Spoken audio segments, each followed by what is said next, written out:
My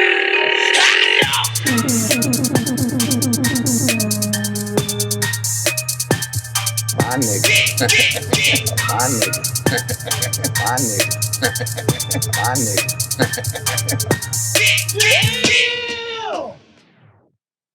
Welcome back to episode 3 of season 2 of the Gentsmen podcast. I'm your host, Ray, where I'm a realist and someone you can relate to. On this episode, we talking about love languages. Since Valentine's Day is right around the corner, still in January though, but it's still right around the corner. I think it's like 3 weeks away. I thought about, let me talk about the 5 love languages since I started reading the book like a week or two ago. So when I got to reading, I was like, I got some right there. So let me show y'all, if you're watching this on YouTube, what the languages is, but I'm gonna also say it. So the 5 love languages is, if you didn't know already, words of affirmation, physical touch, receiving gifts, quality time, and acts of service. Well, like I said, I just started reading the book. Well, listening to the audiobook on Audible. So if you got Audible, go check that out. No, that ain't an ad, but that's where I listen to the audiobook on. So when I got to looking at it, my crazy self got to thinking. I was listening. I was like, man, how often do we actually ask people, one, what their love language is? 2, how many of us actually think about the love language? If you read the book, if you haven't read the book, did you even believe people had their own language for love, the way they wanted to be loved, right? So I got to thinking, like, since Valentine's Day is coming up, let me see. Also, for instance, and this could be your way of figuring out if you don't know your love language. If your love language is physical touch, you may at one point thought of having sex to feel love, right? If your love language is quality time, people may have called you clingy at one point. Let's say your love language is gifts, then you may have been referred to as a gold digger. I don't know, male or female. You may have been referred to as a gold digger or money hungry or a bum for guys. It's probably what females call us. You're like, hey, man, you bought me something, man, this bum dude. Anyways, moving on. If you've ever been called insecure, then your love language probably is going to be words of affirmation, more than likely. This is just, my way of thinking. This isn't necessarily set in stone. I haven't got all the way through the audiobook, so I don't know if they even talk about this in there. And the best one I could come up with for acts of service is, you'll probably feel like you need them to show you that they love you by doing things for you, or just little things in general, right?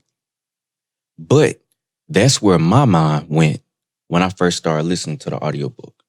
So then I'm like, yo, how many of us guys actually know our own love language, for one, but also take the time to learn your woman's love language or what she like, right? So I'm like, Valentine's Day coming up, this really got me thinking. And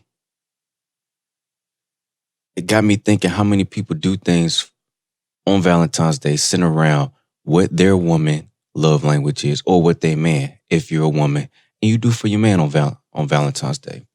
Because I mean, most people buy gifts, and not everybody is into the gifts. It might be a nice thing if it's a expensive gift, if they've always wanted it, but that isn't necessarily their love language. And if gifts ain't their love language, if you about, I don't know, 26 and up, you probably like, man, I'm getting tired of getting gifts on Valentine's Day. Somebody, come in my life and switch it up, take me somewhere, or, spend time, go on a helicopter ride. That's something new. A helicopter ride, that could be like spending quality time, or that could be, seen as an act of service. Because some of them kind of, the lines kind of blur. And we can, I mean, if you want to, dang, all this red on. I'm talking about Valentine's Day. I just didn't even realize it, but got the Crenshaw on. Shout out King Nip. Rest in peace, King Nip. But moving on, you can really say forget Valentine's Day. Just in general, when you're thinking about doing something special for somebody that you say you love, hopefully you love, even if you don't love them, knowing their love language in order to do the right thing that's specific to them, cater a whole day around that love language. You know what I mean? Because oftentimes when we do something and we're not thinking about love language, we get to thinking once we do it for them, we don't get the reaction that we want. We don't get that, oh my gosh, thank you. I appreciate that. We often get to thinking like, man, this person don't really appreciate me. They don't really appreciate what I just did for them. Or she don't appreciate what I just did for her. Or he don't appreciate what I did for him. I feel unappreciated.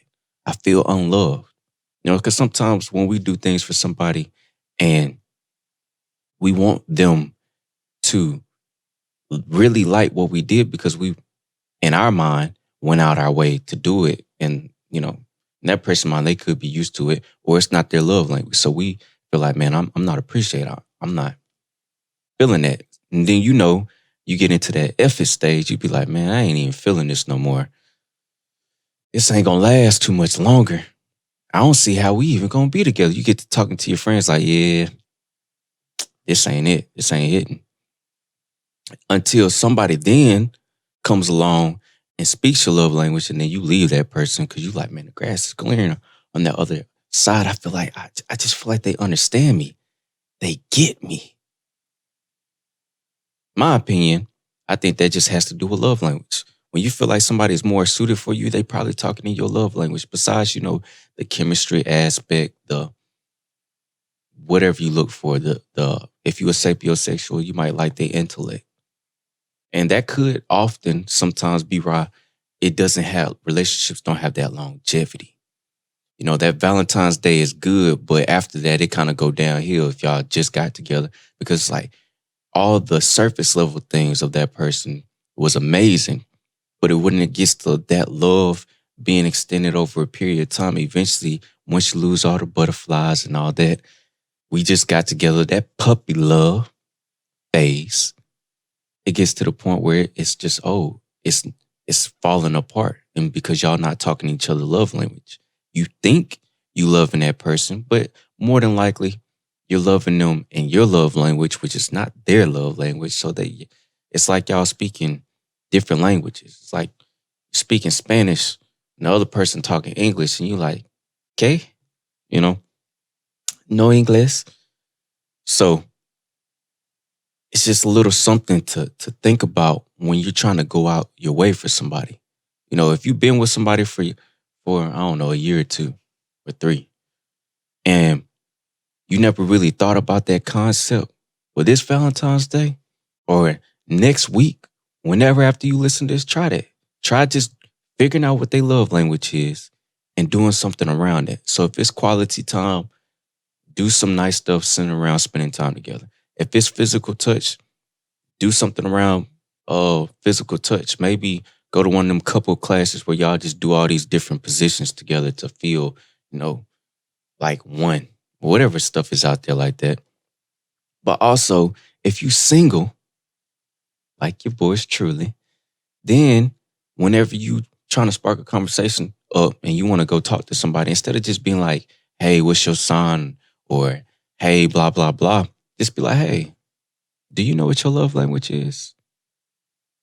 Are you single? First, because you kind of need to know that, but some people don't care. But moving on, you could be like, hey, what's your love language? Do you know what your love language is? Do you know about love languages? And then that could spark into a whole conversation. If you like reading books, then you could be like, oh, so you know what that is? You read that book? Then you can go into other books and you could also go into, how that person likes to be loved. Or if you're not even single and you're in a relationship and you just want to see how the opposite sex thinks, then you can ask those questions and ask, and just really get a feel for things. Knowledge is power. Experience is everything. They say a wise man learns not only from himself, but from others. Only a fool learns from himself. But that's just something to think about. Then also, when you ask those type of questions, if you're single or if you're in a relationship and you're trying to figure that thing out, then you can see if that person really know themselves. How many times we get with people and they don't even know themselves? You be like, you like that? I don't know. Well, why you do this?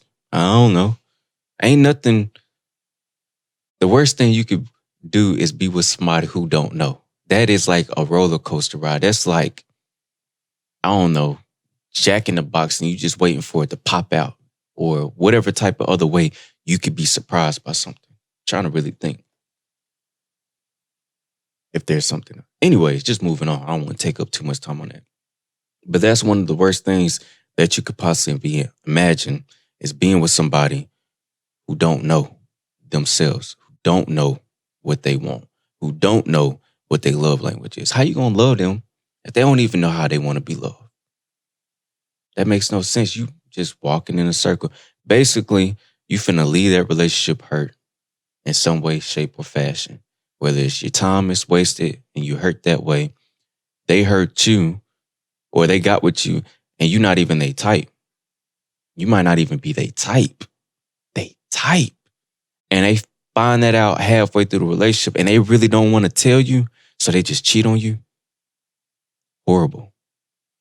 Horrible. That would be one of the worst ways, one of the worst things to find out in a relationship. And I think oftentimes we kind of went through that in like high school and probably like college if you went to college the first couple of years, because people just be finding themselves. But those are the type of questions you could be asking to see where that person mind at, their love language. Because it starts there. It starts there. And then you build everything else. But obviously you got to know if that person is fit for you or not. But after that, basically, it starts there. What's their love language? Can you speak in their love language? If it's quality time and you don't have time, how you going to speak that love language with them? That's why I said a lot of time people that want to spend quality time probably label clingy.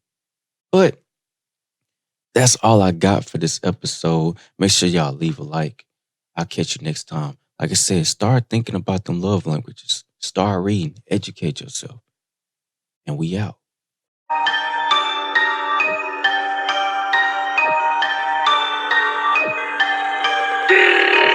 Bet you guessed it. You was right. No, fuck you. Motherfucker. My nigga. My nigga. Bye-bye.